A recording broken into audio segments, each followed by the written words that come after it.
नमस्कार, मैं सुनीता कथा मंथन में आप सबका स्वागत करती हूँ।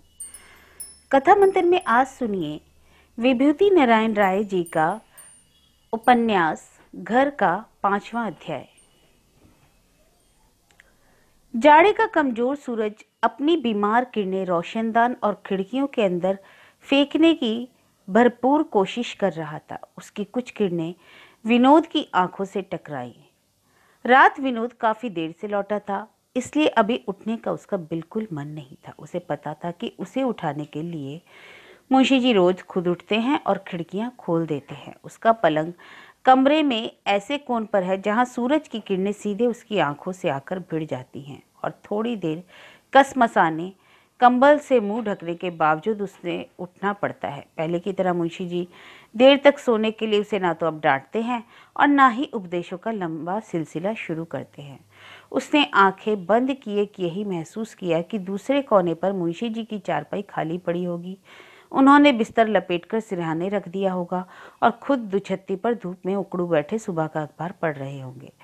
थोड़ी देर बाद वे किसी ईंट के टुकड़े से अखबार दबाकर उठ जाएंगे और नीचे चले जाएंगे। तब विनोद उठेगा, सीधा अखबार के पास आकर वह भी उकड़ू बैठ जाएगा। अखबार में ज्यादा कुछ उसकी दिलचस्पी थी नहीं। उसे सिर्फ विज्ञापनों से मतलब था। वह रिक्त स्थान वाले कॉलमों पर उंगलियां दौड़ाता रहेगा। तबीयत उचाट होने पर सिनेमा के विज्ञापन देखने लगेगा। थोड़ी देर बाद फिर निगाहें वापस उन रिक्त स्थानों वाले कॉलमों में पहुंच जाएंगे। अक्सर उसे अपने मतलब की कोई चीज नहीं मिलती। किसी किसी दिन मिल जाती तो चुपचाप ब्लेड से उतना हिस्सा काटकर जेब में रख लेता। उसने लेटे लेटे मुंशी जी के बाहर चलने की आहट सुनी। आंखें खुलकर चारों ओर देखा।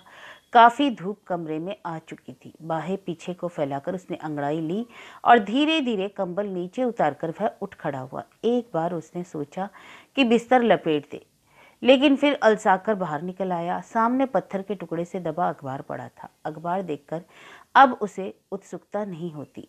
एक जैसे रूटीन निभाने की ऊब का भाव उसके मन में उत्पन्न हुआ, लेकिन इस रूटीन से कोई छुटकारा भी तो नहीं था। ज्यादा से ज्यादा यह हो सकता है कि वह यहाँ पढ़ने की जगह अखबार उठाकर ऊपर छत पर ले जाए और आराम से धूप में पसर कर पढ़े। उसने यही किया। छत पर उसने एक साफ सुथरी जगह चुनी जहाँ पर पर्याप्त धूप आ रही थी। वह दीवार से टेक लगाकर बैठ गया। सबसे पहले उसने दूसरा पन्ना खोला। वांटेड कॉलम पर एक सरसरी निगाह डाली। मतलब की कोई खास चीज थी नहीं। कुछ जगहें ऐसी थी जिनके लिए वह ओवर एज हो चुका था और कुछ के लिए अनुभव की जरूरत थी। कुछ में जमानत मांगी गई थी और कुछ उन प्रतियोगिताएं परीक्षाओं की सूचनाएं थी जहां 50-60 रुपए के पोस्टल ऑर्डर परीक्षा फॉर्म के साथ भेजने थे। इनमें से किसी के बारे में माथापच्ची करना बेकार था। हाँ, एक जनरल स्टोर में सेल्समैन की जगह खाली थी। उसने दुकान का पता ध्यान से पढ़ा। पास ही के किसी मोहल्ले की थी। थोड़ा उत्साहित हुआ, लेकिन उसका उत्साह ज्यादा देर नहीं टिका। हालांकि विज्ञापन में कहीं नहीं लिखा था, लेकिन अनुभव से वह जानता था कि मालिक नौकरी देने से पहले नगद जमानत की मांग करेगा और जमानत दे पाना मुंशी जी के लिए एक तरह से असंभव ही होगा। फिर भी एक सादे कागज पर प्रार्थना पत्र भेजने में लगता ही क्या। उस मोहल्ले में मुंशी जी के कुछ पढ़ाए लोग जरूर निकल आएंगे। क्या पता काम बन जाए।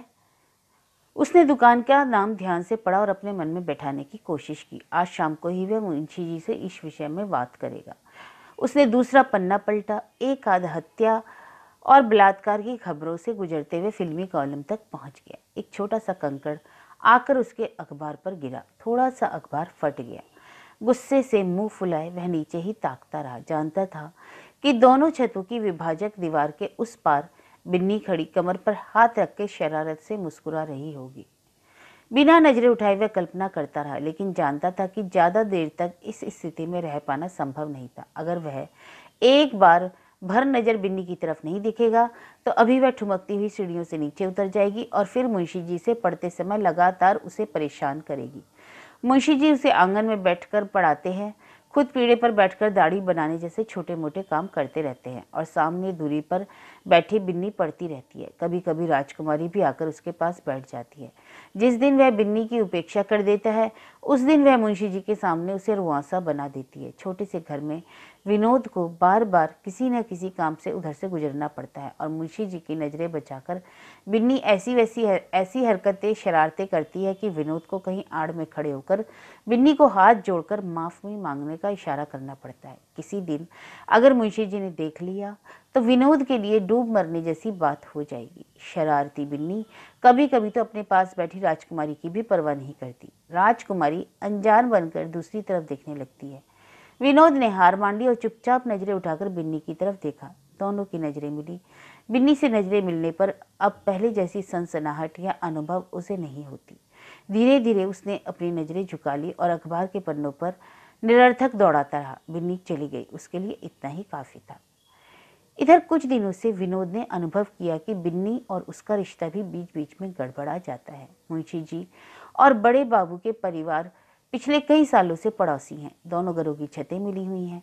दोनों छतों के बीच में केवल एक दीवार है। विनोद ने बिन्नी को तब से देखना शुरू किया है जब वह केवल फ्रॉक पहनती थी। पिछले 2-3 सालों में अचानक बड़ी हो गई।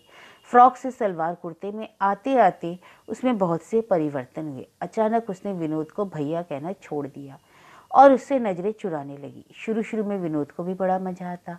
जब कभी ऊपर छत से बिन्नी के बोलने की आवाज़ आती, वह किसी न किसी बहाने ऊपर पहुंच जाता। बिन्नी राजकुमारी से मिलने अगर उनके घर आती तो वह किसी न किसी बहाने उसके इर्द गिर्द मंडराता रहता। बाद में खतों का आदान प्रदान भी शुरू हो गया। अक्सर छत पर एकांत अंधेरे में दोनों एक दूसरे से मिल लेते। विनोद चाहकर भी ज़्यादा आगे नहीं बढ़ पाता क्योंकि बिन्नी के सर पर सवार संस्कारों का बोझ उसे ज़्यादा कुछ करने की इजाज़त नहीं देता था। शुरू में सब कुछ ठीक ठाक चल रहा था। विनोद जानता था कि उन दोनों में प्रेम प्रसंग में कोई फिल्मी मोड़ नहीं आने वाला। सभी कुछ सीधे साधे ढंग से खत्म हो जाएगा। दोनों परिवार सजातीय थे। बड़े बाबू की आर्थिक स्थिति कुछ अच्छी जरूर थी, लेकिन 2 साल में वे रिटायर होने वाले थे। इस तरह जल्दी ही मुंशी जी की श्रेणी में आने वाले थे। बिन्नी के लिए दहेज जुटाना उनके लिए भी कोई छोटी समस्या नहीं थी। शायद इसलिए बिन्नी साल दर साल बढ़ती चली जा रही थी और अभी तक बड़े बाबू कहीं उसकी शादी नहीं तय कर पाए थे। विनोद के लिए यह अच्छा ही था, बस उसे नौकरी मिलनी थी और फिर बड़े बाबू को तैयार करना मुश्किल काम नहीं था। लेकिन इसी नौकरी ने ही तो उसके और बिन्नी के संबंधों में गड़बड़ शुरू कर दी। हालांकि यह गड़बड़ी सिर्फ उसके स्तर पर थी, बिन्नी को इससे कोई सरोकार नहीं था।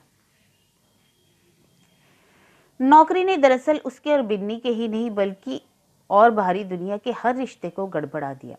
नौकरी की तलाश और लगातार मिल रही असफलता ने उसे आत्मनिर्वासन की ऐसी अंधी सुरंग में पहुंचा दिया जिसमें भटकते भटकते वह पूरी तरह से टूट गया। अब तो किसी परिचित से बात करने भर का आत्मविश्वास भी उसके पास नहीं बचा। मुंशी जी से बात करते हुए तो लगता है कि वह रो पड़ेगा। शायद इसलिए मुंशी जी भी अब उससे बात नहीं करते। हर तरफ से उपेक्षित महसूस करके वह केवल एक प्राणी को दुख दे सका तथा इसका क्रूर आनंद भी उठा सकता है, और वह प्राणी है बिन्नी। गुस्से और अपमान में भरा वह बिन्नी से सारे संबंध तोड़ने का फैसला कर लेता है और फिर कई कई दिन तक उसके सामने नहीं पड़ता। उसे पता है बिन्नी को किस कदर आहत कर रहा है, लेकिन फिर 3-4 दिन बाद उसके स्कूल जाने के रास्ते पर या छत पर खड़े होकर उससे आंखें मिलाकर उसे खुश कर देता। और बिन्नी के लिए यही सबसे बड़ी खुशी थी। पिछले कई महीनों से ना तो उसने बिन्नी के किसी खत का जवाब दिया था और ना ही उससे एकांत अंधेरे में छत के किसी कोने में मिला। उसने मिलने में भी उसे यही डर सताता कि कहीं हीनता बोध से ग्रसित हो उसका मन रो ना पड़े। हालांकि उसे पता था कि दुनिया में किसी के सामने अगर वह रोएगा तो वह बिन्नी ही होगी, क्योंकि केवल वही उसका दुख समझकर सहानुभूति दे सकती है। लेकिन इन सब के बावजूद अब अपने और बिन्नी के रिश्तों को परिभाषित करना उसके लिए किस कदर मुश्किल हो गया था। बिन्नी चली गई थी, अखबार में अब कुछ शेष नहीं था। फिर भी विनोद बैठा रहा। जाड़े की सुबह धूप काफी गुनगुनी लग रही थी और उठने का बिल्कुल मन नहीं कर रहा था। उसने अखबार एक तरफ हटा दिया, टांगे पसारकर सीधी कर ली। धीरे धीरे अपने आप आंखें मूंदती गईं। करने को कुछ था नहीं और पूरा दिन सामने पड़ा था। धूप ने हल्के हल्के उसके बदन को गरमाना शुरू कर दिया। सुबह उठते समय ठंड से सिकुड़ी हुई उसकी उंगलियां धीरे धीरे फैलने लगी। धूप की गर्माहट ने बजाय आलस को दूर करने के और बढ़ा दिया। उसे पता नहीं चला और वह ऊँघने लगा। उसकी नींद नीचे किसी बर्तन गिरने की आवाज़ से टूटी। शायद राजकुमारी के हाथ से कोई बर्तन टूटकर गिर गया था। आवाज की कप कपाती लहरें पूरे घर में फैली और फिर धीरे धीरे खामोशी की झील में डूब गईं। कितना अजीब था कि मुंशी जी नीचे मौजूद थे और एक बार भी उनकी ऊंची आवाज नहीं उभरी। हल्के से क्या टूटा जैसा कुछ सुनाई दिया और सब कुछ यथावत हो गया। उन दिनों जब आर्थिक अभाव का इतना जबरदस्त दबाव नहीं था, तब भी ऐसा नहीं हुआ था कि कोई चीज टूटी हो और मुंशी जी ने आसमान सिर पर ना उठा लिया हो। वह धीरे से उठा, अखबार उठाया और मुंडेर से झांक कर देखा। आंगन में अपराध बोध से दबी राजकुमारी शीशे की किरचें बटोर रही थी। कोई गिलास टूटा था। मुंशी जी बरामदे में एक खंबे से सिर टिकाए शेव कर रहे थे। अभी तक बिन्नी पढ़ने नहीं आई थी। आंगन में नल के नीचे पप्पू मिट्टी से अपने हाथ धो रहा था। अगर नल से पानी की आवाज ना आती तो शायद पता ही नहीं चलता कि इस घर में कुछ जिंदा प्राणी भी है, या मुंशी जी, राजकुमारी और विनोद जिस छत के नीचे ऊपर बैठे हैं वह एक घर है। घर की याद आते ही विनोद का मन कड़वाहट से भर गया। कितना दुखद है एक भरे पूरे घर का नदी के अलग थलग एक दूसरे से कटे द्वीपों में तब्दील हो जाना। संवादहीनता की जैसी जड़ नदी इन द्वीपों के मध्य से होकर गुजरती थी, उसकी याद मात्र से ही विनोद के अंदर का बहुत कुछ पिघलने लगता। आखिर कैसे हो गया यह सब? क्यों घर के सदस्य एक दूसरे से कटते कटते एक दूसरे से इतने दूर हो गए कि अब उनके मध्य किसी तरह का संवाद संभव ही नहीं रह गया। घर क्या महज 4 दीवारों और छत से बनता है? ऐसी छत और दीवारें जिनके घर में आते ही सबका दम घुटने लगता। घर की यह हालत पिछले 3-4 सालों से हुई थी। पता नहीं इसके पीछे माँ की मृत्यु थी, या विनोद की बेकारी, या राजकुमारी की शादी ना हो पाना, या रिटायरमेंट के बाद बड़ी हुई मुंशी जी की आर्थिक कठिनाइयाँ। कुछ था जिसने घर की सारी इंसानी गर्माहट छीन ली थी। शेष रह गया था केवल ठंडी और अनिवार्य औपचारिकता का लंबा सिलसिला। विनोद को पता था कि बाहर मोहल्ले के लड़के राजकुमारी को लेकर क्या क्या बातें करते हैं। पहले वह इन बातों को सुनकर छटपटा जाता। किसी ने उसके सामने नहीं कहा था, नहीं तो वह लड़ भी जाता। अब तो अगर उसके पहुंचने पर सीताराम की दुकान पर मोहल्ले के किशोर लड़के एक दूसरे की तरफ देखकर मुस्कुराने लगते हैं या फुसफुसाकर खिलखिला उठते हैं, तो वह सिर्फ आहत खामोशी के साथ चुपचाप चाय सुड़कने लगता है या अखबार में अपना सिर झुका देता है। पप्पू के बारे में भी उसे जो कुछ जानकारी मिलती है वह सुखद नहीं है। उसकी तरफ ध्यान देने की किसी को फुर्सत ही नहीं है। मुंशी जी को जाने क्या हो गया है, कभी भूल से भी पप्पू की पढ़ाई लिखाई के बारे में नहीं पूछते। उन्हें नहीं पता, लेकिन विनोद को पता है कि पिछले साल पप्पू ने इम्तिहान ही नहीं दिया। इम्तिहान की फीस पता नहीं कहाँ उड़ा गया। रिजल्ट निकलने पर मुंशी जी ने मान लिया था कि वह फेल हो गया है। वह खुद कितना इसके बारे में जानने की कोशिश करता है। सड़क या गली में उससे मुलाकात होने पर किस तरह मुंह उठाए सीधे चलता चला जाता है। आज तक कभी उसने उसे पढ़ाने या सुधारने की कोशिश की? उससे बड़ी उम्र वाले लफंगे दोस्तों के बारे में जानते हुए भी कभी उनके साथ जाने से रोकने की कोशिश भी नहीं की। उन लड़कों के साथ वह किन किन अनुभवों से होकर गुजर रहा है, इसे भी विनोद अच्छी तरह से जानता है। एक बार तो गली के अंधेरे में उसने एक लड़के के साथ उसे पकड़ लिया था, लेकिन बिना कुछ कहे मुंह चुराकर आगे चला गया। विनोद का मन अपराध बोध से भर उठा। इस टूटते हुए घर के लिए उसकी क्या कोई जिम्मेदारी नहीं है? शायद उसकी नौकरी से हालत कुछ सुधरे, इस घर की दरकती हुई दीवारें कुछ मजबूती पा जाएं, राजकुमारी की शादी हो जाए, पप्पू मन में से पढ़ने लगे और मुंशी जी एक बार फिर छड़ी उठाए सुबह शाम रिटायर बूढ़ों के साथ टहलने लगे। कुछ देर के लिए विनोद ने आश्वस्त महसूस किया, लेकिन जल्दी ही उसका मन क्षोभ और गुस्से से भर उठा। क्यों करेगा वह कुछ भी इस अभिशप्त घर के लिए, जिसने आज तक उसे आत्मनिर्वासन, जलालत और दुख के सिवा कुछ नहीं दिया? वह नौकरी मिलते ही यहाँ से दूर भाग जाएगा। वह जानता था कि उसे कोई अच्छी तनख्वाह वाली नौकरी तो कभी मिलेगी नहीं। कम वेतन की नौकरी इस घर को मजबूती तो क्या प्रदान करेगी, उल्टे उसकी नई जिंदगी को भी लोना लगा देगी। उसकी नई जिंदगी का मतलब उसकी और बिन्नू की नई जिंदगी से था। वह नहीं चाहता कि बिन्नी भी राजकुमारी की तरह अभाव और अपमान की जिंदगी जिए। नौकरी मिलते ही वह बड़े बाबू से शादी की बातें करेगा। शादी होते ही वह बिन्नी को लेकर अलग हो जाएगा। इस अभिशप्त घर की छाया भी वह अपनी गृहस्थी पर नहीं पड़ने देगा। ना जाने क्यों यह सब सोचते सोचते वह कमजोर पड़ने लगा। उसे पता है इस घर ने ऑक्टोपस की तरह उसे जकड़ रखा है और इतना आसान नहीं है इससे छुटकारा पाकर कहीं और जाने का फैसला कर सके। उसके छोड़ने का मतलब था राजकुमारी का फूले हुए पेट के साथ किसी कुएं में मृत पाया जाना, पप्पू का बंबई या कलकत्ता भाग जाना, मुंशी जी का हमेशा हमेशा के लिए अपने कमरे में बंद कर लेना। विनोद के माथे की नसें तड़कने लगी। हर तरह से अपनी और नितांत निजी जिंदगी जीने की संभावनाएं उसके लिए बंद थी। उसे इसी ऑक्टोपस के पंजों में छटपटाना था और इसके पहले कि वह ऑक्टोपस उसका खून पूरी तरह से निचोड़कर निर्जीव बना डाले, लगातार उसकी भुजाएं काटने की कोशिश करनी थी। धीरे धीरे विनोद छत से नीचे उतर आया। पप्पू हाथ मुंह धोकर बाहर जा रहा था। मुंशी जी निर्विकार भाव से खाली नल के नीचे आकर ब्रश धोने लगे थे।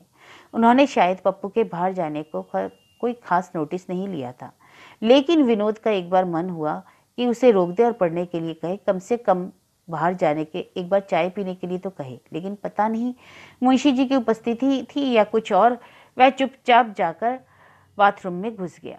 जब वह बाहर निकला तो बिन्नी आ चुकी थी और दरी पर बैठकर कुछ पढ़ रही थी। मुंशी जी पास ही खंबे से टिककर बैठे अपनी धोती के छोर से ब्लेड पहुंच रहे थे। बिन्नी के पास से होता हुआ वह सीधे नल के नीचे चला गया, चुपचाप मिट्टी से हाथ धोने लगा। हाथ धोते धोते सर उठाकर उसने देखा तो बिन्नी उसी की तरफ एकटक देख रही थी। गनीमत थी कि मुंशी जी का ध्यान इस तरफ नहीं गया। उसने घबराकर अपनी नजरें झुका ली और काफी देर तक अनावश्यक रूप से हाथ और पैर पर पानी गिराता रहा। फिर नल बंद करके सिर झुकाए वह अपने कमरे में घुस गया। थोड़ी देर में राजकुमारी शीशे के गिलास में चाय लाकर रख गई। मेज पर पप्पू की कोई पाठ्य पुस्तक पड़ी थी। विनोद ने उसे उठा लिया और अनमने भाव से उसके पन्ने उलटता रहा। चाय पीता रहा। चाय खत्म हो गई। उसने किताब भी बंद कर दी। चाय पीकर वह अपनी चारपाई पर जाकर बैठ गया। उसकी चारपाई कमरे के एक कोने में दरवाजे के पास थी, दूसरे कोने में खिड़कियों के पास मुंशी जी की चारपाई थी। बीच में एक मेज थी जिस पर मुंशी जी का कोट, विनोद की बनियान और पप्पू की पाठ्य पुस्तकें जैसी चीजें फैली पड़ी थी। एक तरफ दीवार पर कीलें गड़ी थी जिन पर उसके और मुंशी जी के कपड़े टंगे थे। पूरे फर्श पर धूल की परत जमी हुई थी। दीवारों के कोने पर काफी घने जाले लटक रहे थे। मुंशी जी को जिन चीजों की खब्द थी उनमें सफाई भी एक थी। इसी सफाई पर ना जाने कितनी बार माँ को डांट सुननी पड़ती थी और विनोद और राजकुमारी में लड़ाई होती थी। इस आदत का अब केवल एक अंश मुंशी जी में रह गया था, वह था सुबह उठते ही बिस्तर लपेट कर रख देना। विनोद, राजकुमारी या पप्पू के मामले में वे कोई हस्तक्षेप नहीं करते थे। धूल की परत और जालों से भी अब उन्हें कोई परेशानी नहीं होती। इन सब के बीच वे चुपचाप लेटे रहते। महीने 15 दिन में कभी मन करता तो खुद ही सफाई करने लगते या राजकुमारी से कह देते, और कभी कभी राजकुमारी बिना कहे सफाई कर डालती। आज विनोद का मन किया कि वह उठे और सारे जाले और धूप साफ कर डाले, लेकिन बिन्नी बाहर बैठी थी और उसकी मौजूदगी में बाहर जाकर झाड़ू लगाने में उसे शर्म महसूस हुई। वह चुपचाप चारपाई पर लेटा रहा। बाहर मुंशी जी बिन्नी से जाने के लिए कह रहे थे। आज पेंशन का दिन था, अतः जल्दी ही खाना खाकर वे घर से निकल जाएंगे। मुंशी जी कपड़े पहनने इस कमरे की तरफ आ ही रहे थे, इसलिए विनोद हड़बड़ाकर उठ बैठा और मुंशी जी अंदर घुसते ही वह बाहर निकल गया। रसोई घर में बिन्नी राजकुमारी से बातें कर रही थी। वह चुपचाप बरामदे में खड़ा रहा। बिन्नी रसोई से बाहर निकली और उसे देखकर मुस्कुराई। एक फीकी सी मुस्कुराहट उसके चेहरे पर भी आई। वह दूसरी तरफ देखने लगा। बिन्नी चली गई। विनोद की समझ में नहीं आया कि क्या करे। उसके कमरे में मुंशी जी मौजूद थे, इसलिए वह पप्पू और राजकुमारी के कमरे में घुस गया। पप्पू और राजकुमारी सर्दियों में एक ही चारपाई पर सोते हैं, क्योंकि उन दोनों के बीच में एक ही रजाई है। पप्पू की चारपाई खाली पड़ी थी, उस पर पप्पू के गंदे कपड़े और किताबें कॉपियां पड़ी हुई थी। यह कमरा स्टोर का भी काम करता है, इसलिए पूरे घर का अगड़म बगड़म यहाँ इकट्ठा था। फर्श पर धूल की एक परत जमा थी और दूसरे कमरे की तरह मकड़ी के जाले हर कोने में पड़े हुए थे। विनोद को राजकुमारी पर गुस्सा आया। जरा सा कमरा साफ नहीं रख सकती? दीवार पर कैलेंडर टंगा था जिस पर बनी गणेश और लक्ष्मी जी की तस्वीर धुंधला गई थी और नीचे तारीखों वाले पन्ने फट चुके थे और कैलेंडर पिछले 2-3 सालों से वहीं टंगा था। राजकुमारी की चारपाई पर ऐसे ही बिस्तर बिछा हुआ था और रजाई आधी चारपाई पर और आधी जमीन पर लटकी हुई थी। विनोद ने पप्पू की चारपाई पर पड़े कपड़े एक तरफ सरकाए और किताबों का तकिया बनाकर लेट गया। उसकी समझ में नहीं आ रहा था कि क्या किया जाए। जब तक वह घर से बाहर नहीं निकल जाता, रोज इसी समस्या से उसे जूझना पड़ता है। दिन में उसके पास सिर्फ एक ही कार्यक्रम था जो निश्चित है, और वह है एक ट्यूशन जिसके लिए उसे रोज 4 बजे शाम को पहुंचना होता। पहले वह 2 ट्यूशन करता था, लेकिन अब एक छूट गया, सिर्फ एक रह गया। जहाँ वह पढ़ाने जाता है वह जगह भी दूर नहीं है, ज़्यादा से ज़्यादा 15 मिनट पहुँचने में लगते हैं।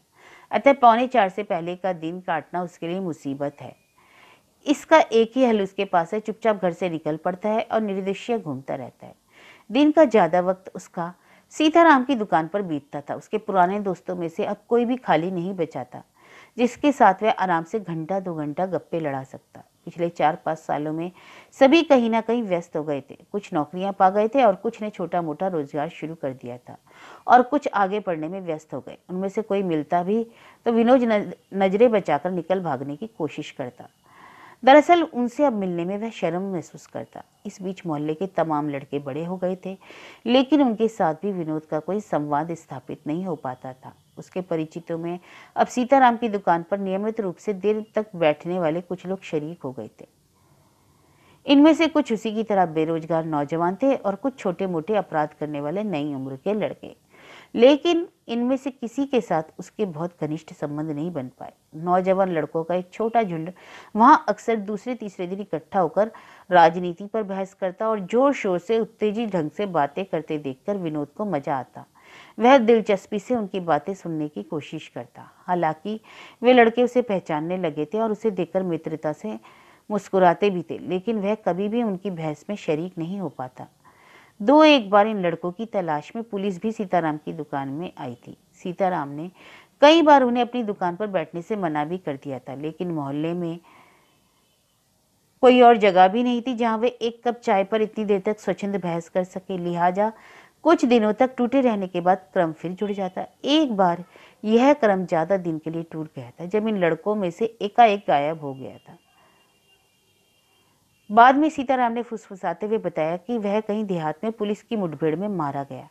काफी दिनों तक इनमें से कोई लड़का मोहल्ले में नहीं दिखाई दिया। आजकल फिर ये लोग सीताराम की दुकान पर दिखाई देने लगे थे।